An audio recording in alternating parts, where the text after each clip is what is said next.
Good morning, good afternoon. Ito na naman, gibisita na ko ang aming mga halaman. Happy sila ngayon, kaya nakainom sila ng tubig kanina. Ayan. Green pa rin ang kulay, pero ang iba naman mga guys,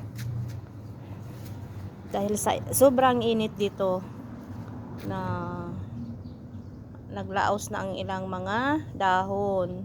Kawawa naman. Ayan. Itong mga iba naman, green pa ang kulay sa mga dahon. Ay, yan. Ang ganda na tingnan ngayon. Happy together. Masayang masaya sila tingnan.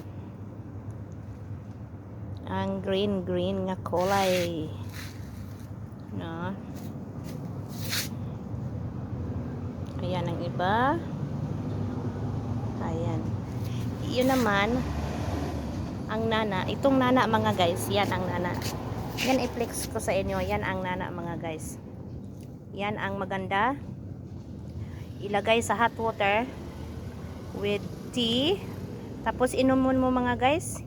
Yan ang maganda tambal sa mag-ibang pakiramdam sa tiyan mo. Ito lang ang nana. Dahon ng nana, i-boil mo kahit 5 pieces lang. Yan, with tea. Yan, diba? Tapos inumin mo mga guys. Ayan. Punta tayo sa iba. Ay, lumilipad na sila. Diyan. Balik naman tayo dito. Super init na. Yan lang aking share sa inyo. And thank you for watching. Bye bye.